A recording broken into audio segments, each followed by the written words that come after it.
de-risk investment. There we go. But my name is Graham McMillan.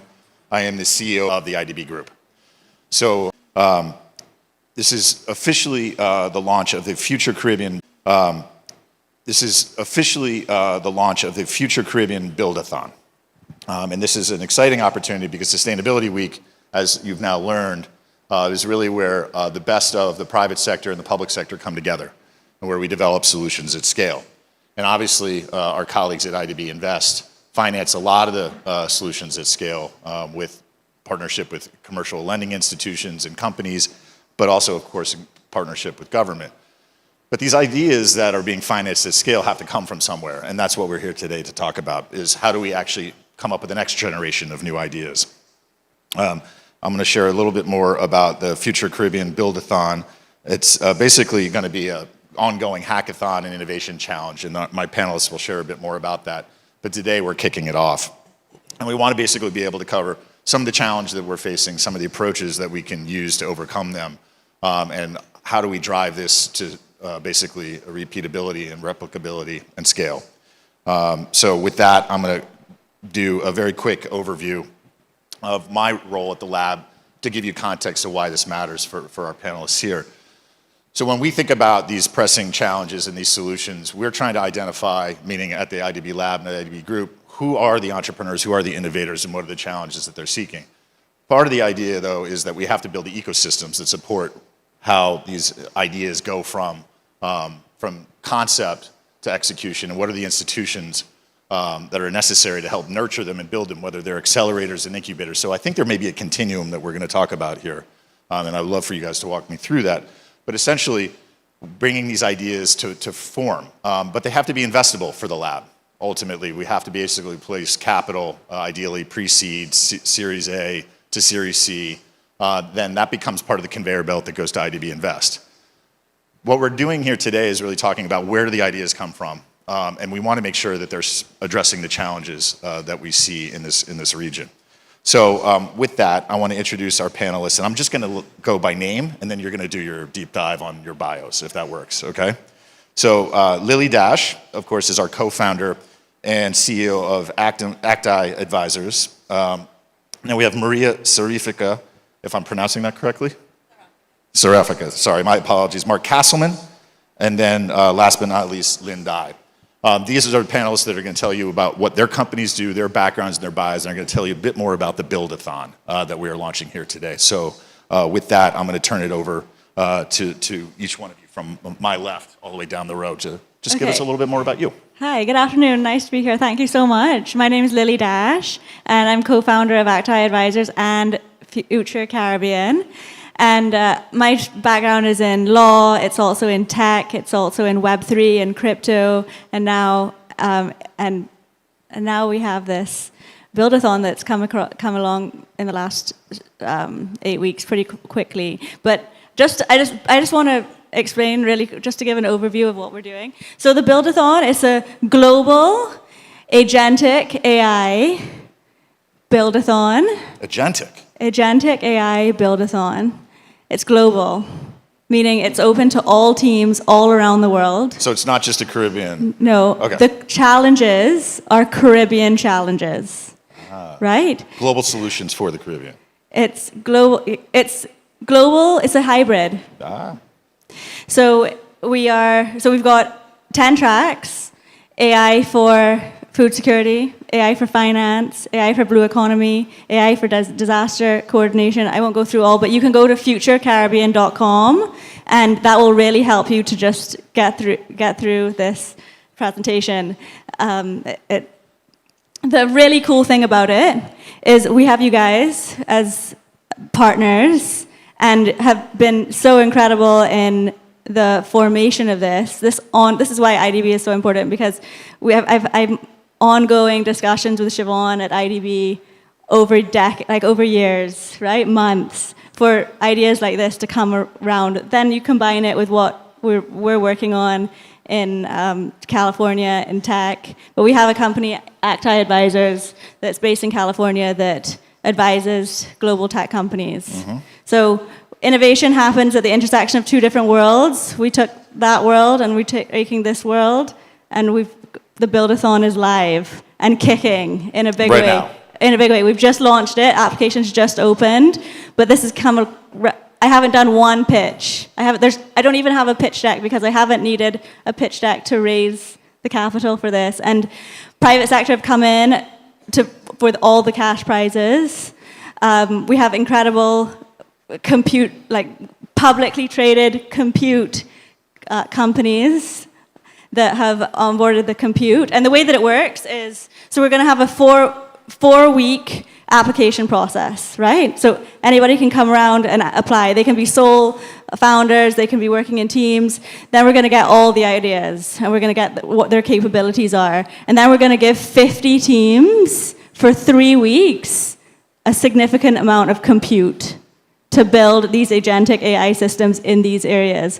And the really cool thing about this is, again, I come back to innovation doesn't happen in isolation. It's a cumulative endeavor, like the global approach, right? So if we have somebody in Pakistan or Ukraine or Africa that can solve for these problems, similarly, if we have someone in Georgetown or Bridgetown or Kingston that can solve for these problems, and maybe we can start to pair them up as we move forward, right? We have a world-class Acti. Bill's not here, but Bill Tai, who's the founder of Acti, he's one of the best venture capitalists in the world. He was the first check on Canva, first check on Zoom. He really knows how to kindle fires, right? And knows when there's a fire that could start. And I mean, I'm feeling it with this, right? The timing is right. We're certainly on a wave, and the force of nature is behind us, as we can see with being on this stage right now, right? You want the energy outside, right? I mean, all you need to do is go outside and see the Atlantic and the energy right there, and it just kind of, that energy, I think, is coming into this space for all of us. Yeah. Okay. Amazing. One last thing. So because I might not get back to it, the prizes on this are 50,000 cash, a significant amount of compute, basically whatever you need to build, and then the grand prize is you get to present at the New York Stock Exchange to a incredible global panel of investors, all expense paid trip to New York City for these teams, sponsored by Book It over there, Lindai. And so that's my start. But I know we have so you can go on to the next one. Well, that's amazing. Mark, tell us your story. I won't tell the whole story, but what I will say is I've always been a builder. I'm a managing director at Intel, and I run a group that's called BMG, where we create business models for customers. So if a customer is trying to figure out what the application is they're trying to pursue, then we invent that with them and create go-to-market, product, the entire plan around it. So that's been what I've been doing for the last 30 plus years across many different businesses, and was a startup founder. Built a lot of companies.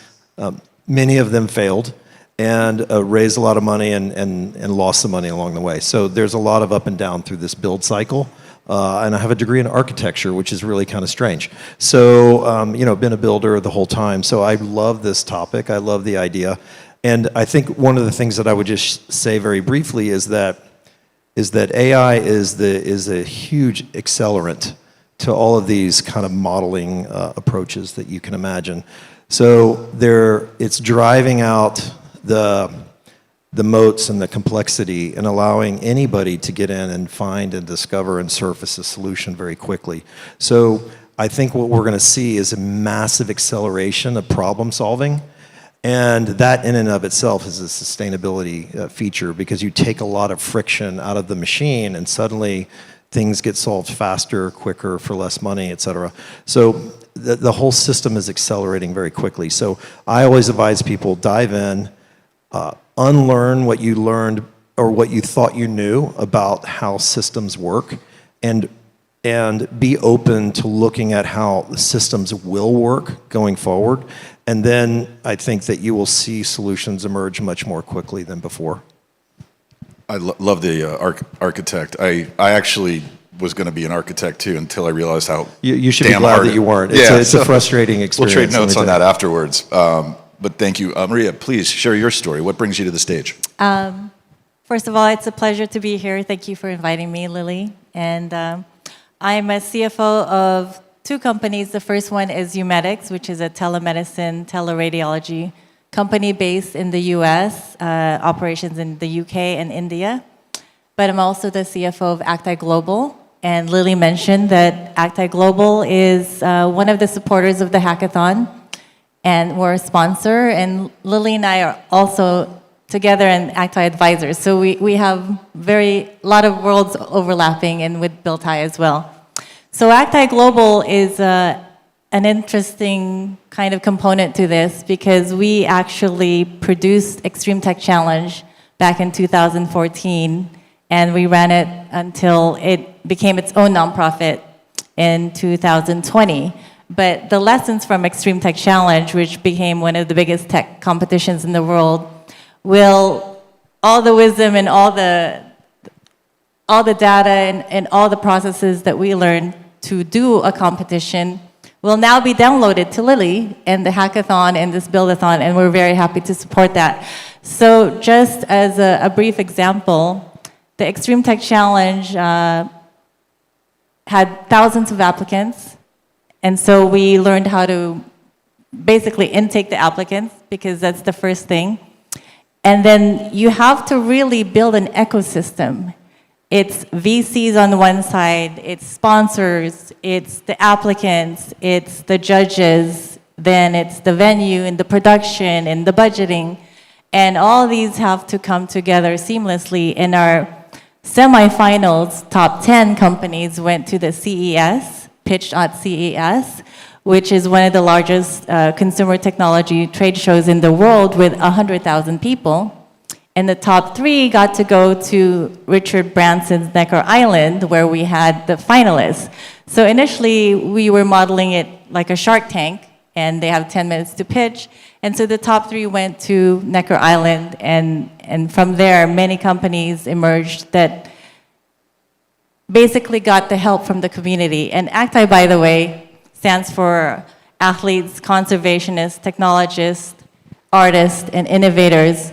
So we are a nonprofit, but we are really a community, and Linda is part of the community, Lily's part of the community, Mark Castleman's part of the community. So we really bring capital and connections to the founders. That's what they really need, capital and connections. Everything will follow from that. And these days, what we're really seeking now is creativity, because as Mark said, it's really easy now to build the tech part. So the challenge is going to be the solution part. And that's what the hackathon is trying to build, is identifying companies to build the solutions. Everything else, I don't want to say it's easy, but it's easier. Mark can say, we've come a long way to building an app or a company or a tech or a product. And these days, I don't want to say anyone can build a company or a tech, but it's so much easier, and Mark can attest to that. So that's why I'm here. I'm happy to help with judging, advising, supporting, financial. I have a financial background. I've been in corporate finance for over 20 years, and sustainability.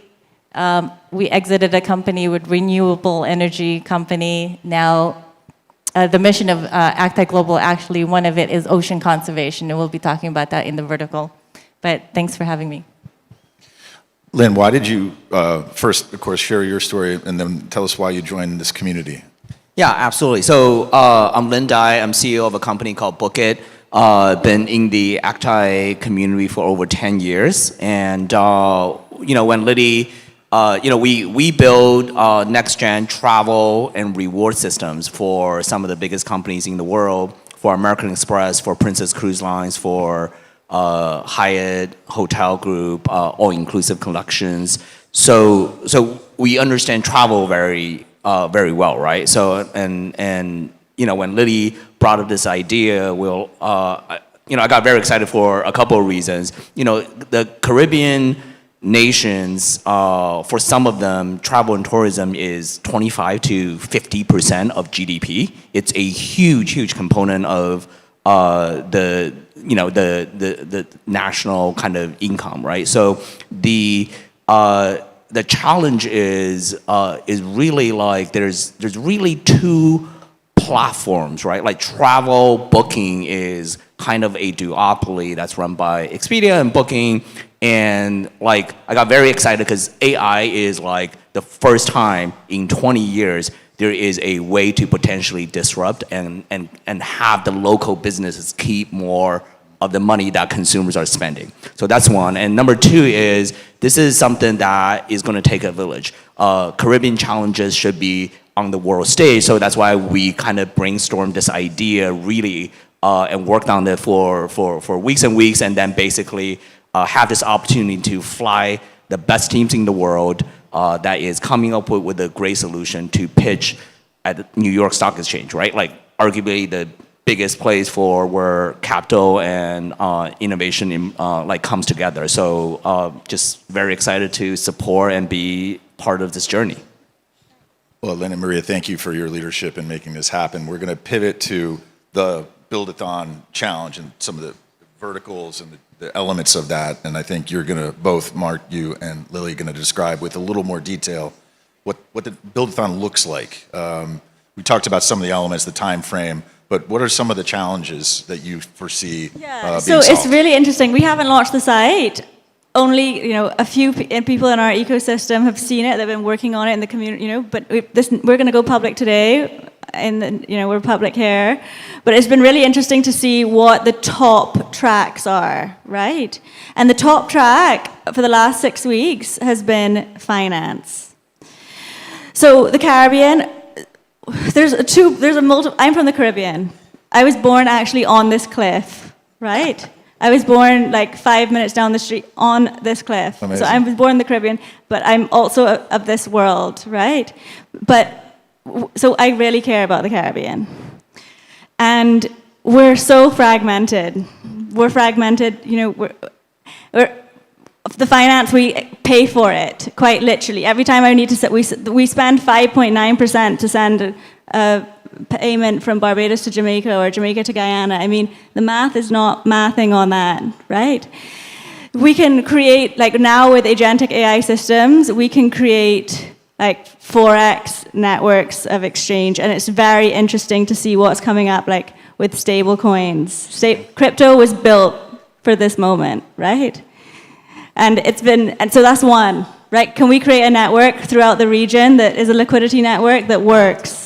Right? And can we get the best teams and the best talent that work in China? Like I got a developer in China who worked at the largest exchange in the world, Binance, and she was like, wow, this is incredible. This is an incredible opportunity. I want to come and bring my team to build in this, right? And again, or another one, like simple, small, medium-sized businesses. In the past, in the Caribbean, in a St. Lucia or a St. Vincent, the math or the juice isn't worth the squeeze to go for somebody to manually go through applications for a small, medium-sized $5,000 loan.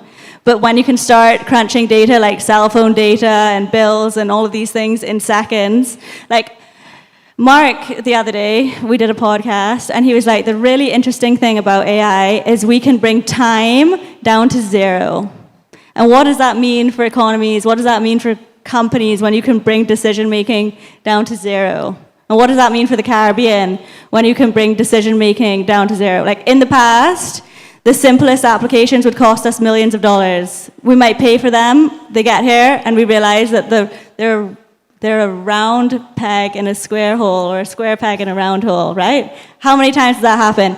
Again, back to what I learned from Mark a few weeks ago in Miami on a podcast. He was like, now we build for community, right? So you can custom make applications for community. It's no longer you have to mass SaaS, hope that the application works, try to fit into a Salesforce, or try to do something big that's going to cost $3 million. You can build it now. So, I mean, I think I'm so excited about this. The community the volunteers have been coming on board. We did a little pre-launch last night, and we had people from Jamaica and Grenada and Trinidad just fly in just to be a part of it, and just to help with like the social media and the graphics. But again, right, the Caribbean is a complex challenge, right? I would say one of the most complex challenges in the world, and that's why it makes it so exciting for some of these tech innovators around the world that they can come and work on a challenge as complicated as this. And one of our sayings is like, if it works here, like if you can make it here, and you can make these agentic AI systems work here with a complexity, like man, they could work anywhere.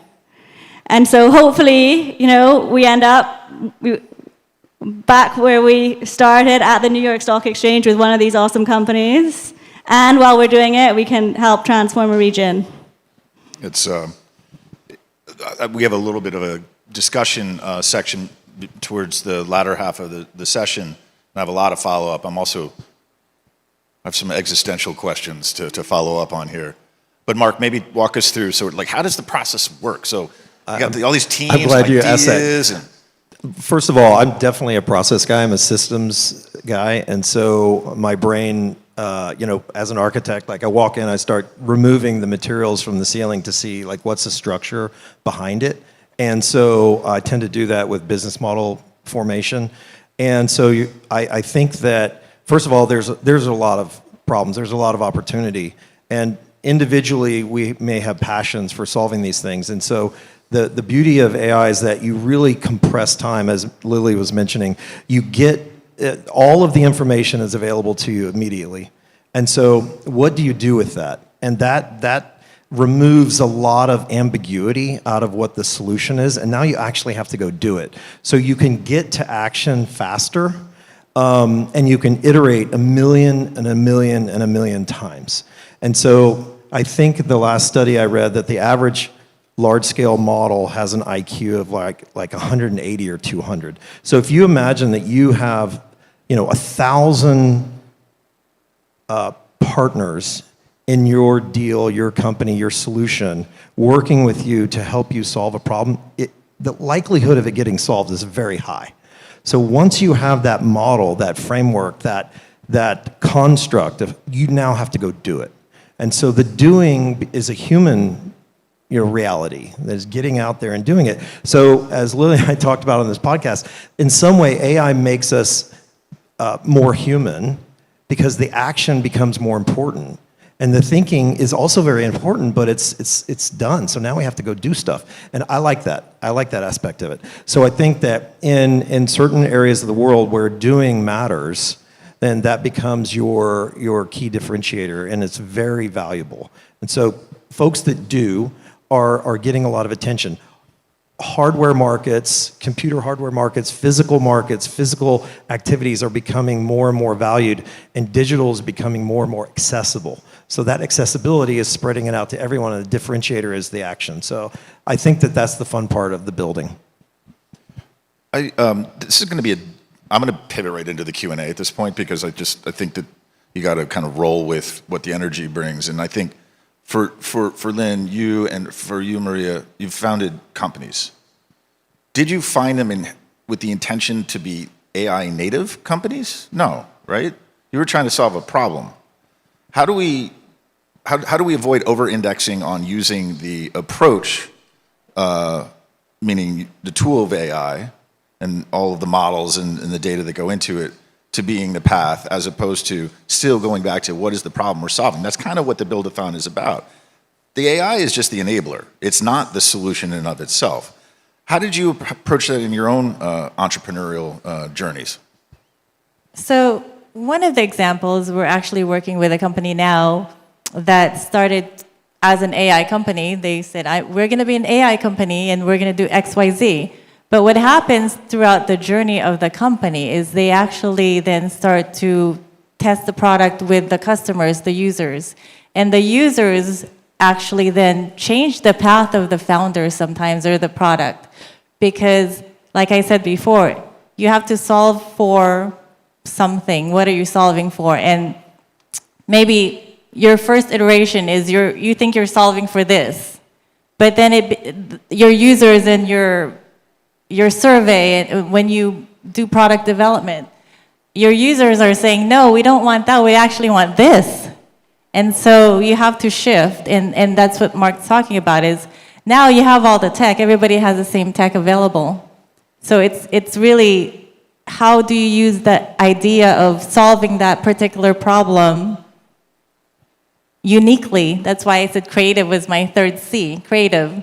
Now, creativity actually a juxtaposition. As we are more technically enabled world, as technology rises, creativity has to rise as well, because that's the mind that the LLM doesn't have. The LLM is just composing all the words and ideas and knowledge that the world has, and then trying to figure out in a pattern that makes sense. It's not creative.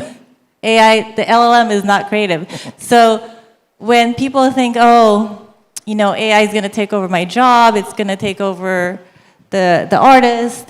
No, our mind and our creativity, our spirit, that AI is not touching that. And that's actually the hope for the transformation. And innovation, we're so passionate about innovation, ACTI Advisors, is because innovation is transformation. It's what can transform economies. It's what can transform the Caribbean. It's really the fastest way. So if we want to transform anything, whether it's the economy, it's food insecurity, it's digital finance, whatever the problem is, it's innovation. And yeah, Lynn, has it fundamentally shaped how you approach building your company? Yeah, our mission is very simple, right? It's always like, how do we build next generation system for kind of travel rewards, right? I'm personally like a points and rewards nerd. We built the entire, but the technology had to disappear for the end consumer. So we built our entire stack is already on stablecoin rails since 2018. Okay, we never talk about it. Consumer using MX Travel doesn't realize everything is kind of automated through tokenization already, right? Like payments is already easier. AI is the same thing. AI is something that should be very easy for consumer to access and understand without having to be like, okay, this is specifically an AI product. It should just be a product. This is just how I book travel. This is how I arrange my vacation. This is how I plan my activities. So, and we, as a company, we basically like, if we are going to build AI product for consumers, we had to adopt it internally, right? Like our development team each have anywhere between each developer have like 2 to 5 agents running at all times doing different tasks. And like our development process has changed, right? Nobody got fired, people just have more to do, because now like a great developer is going from writing code to planning and reviewing code. So, and that actually double, triples the output. So that allow us to actually accelerate the company and what we build. This is going to also be a confessional.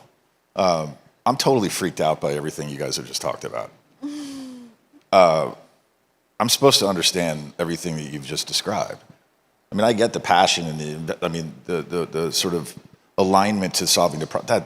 That makes the compute though. I'm like, I know what compute is, but like I know what that much of that means. How you value compute. Like, it seems to me the value proposition here and being able to access that compute is profound. It's a huge value proposition here. Huge.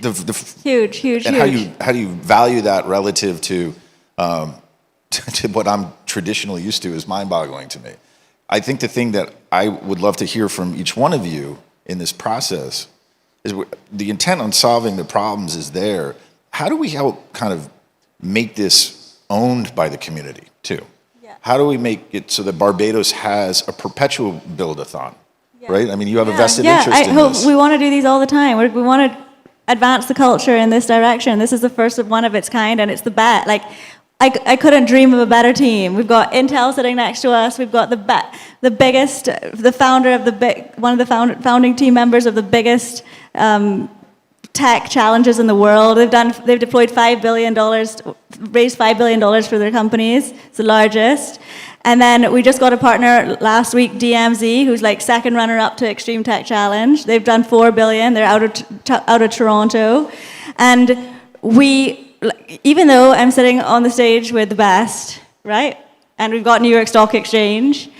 This is a community endeavor, right? Mm-hmm. We have to work together as a community to advise teams, to mentor teams, to get close on these solutions, to design solutions. We've got the tech, but the creativity, and we have to build in that in that regard, right? And that's very important. So while we have, I'm asking everybody in this room, if anybody resonates with this and wants to come on board, you can go to futurecaribbean.com. I put my personal LinkedIn button right there, big and bold on the bottom of the site. So you can message me directly, but we're looking for advisors, partners, companies, ecosystem partners. We've been talking to, in the last 3 days, 3 governments have contacted me to say, hey, how do we get involved, right? Yesterday, the head of the World Food Program was at our launch. He was like, I'll sign up to be an advisor. I have all the data, I have a lot of data, right?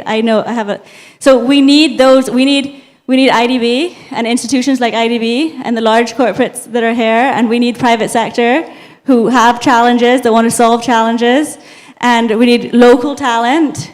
We need, one's potential, this is an Actai quote, comes about when it engages with another. When I engage with Mark, when I engage with Maria, when I engage with Lynn, when I engage with James, I transform, You're forming an edge connection. Exactly. See, I do know something. Because that is an edge connection, right, Mark?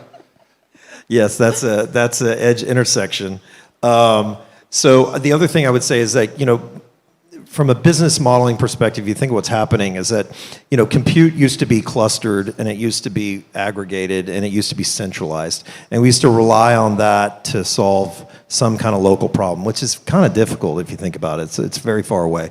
But what's happening is that compute is getting disaggregated more and more and more and more, and it will eventually permeate just about everything. So there will be available compute in many, many, many more places, and that inherently becomes more and more local and more accessible. And again, I'm huge into this kind of time system problem where it removes space and time, and you can solve problems faster.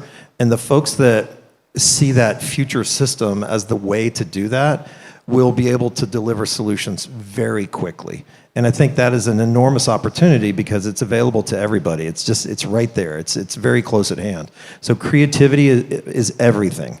The creative human that can discover and surface the solution, and use the tools available to them they are the transformers. They are the people that are going to change for the next generation. It's very exciting.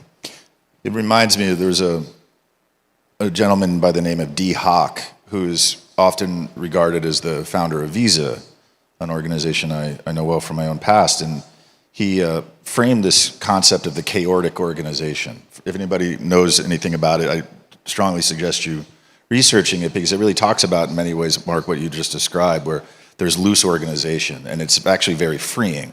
And if you think about the edge interconnections, or I called it edge connections, but you had a different term for it, but it's essentially how the relationship in a network. And it's fascinating because that's what the Caribbean is, inherently. It geographically is in many ways like that. So it seems to me that this technology and the compute and the decentralization of it, the networking of it, is profound, and it, in some respects, lowers the cost and democratizes its access. Metcalfe's law. The value of a network increases, is squared increase in value by the number of connections. So say that one more time so everybody. A network, and this goes for not humans. Moore's law, Metcalfe's law? Metcalfe's law. Okay. So he invented Ethernet, and so Bob Metcalfe. The value of a network can be calculated as the square of the number of connections.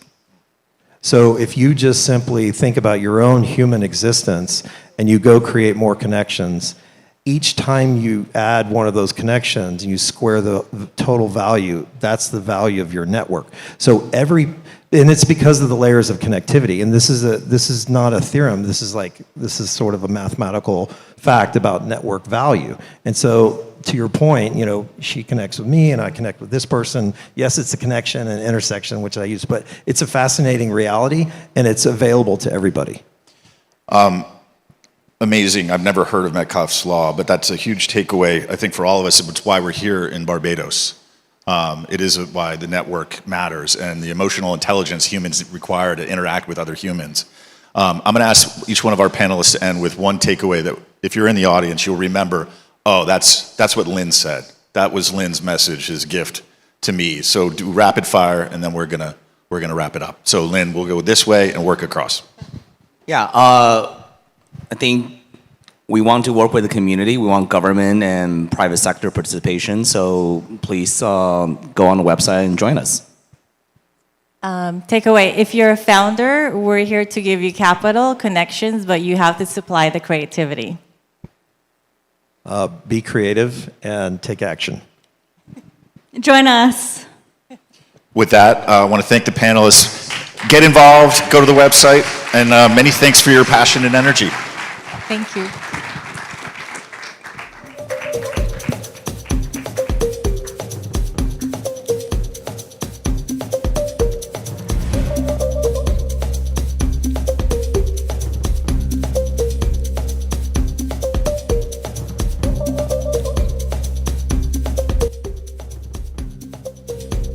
Hello. Please, those that can stay, this is the last session, but we are just going to go straight into the next session of the day. And I think we have a treat for all of you.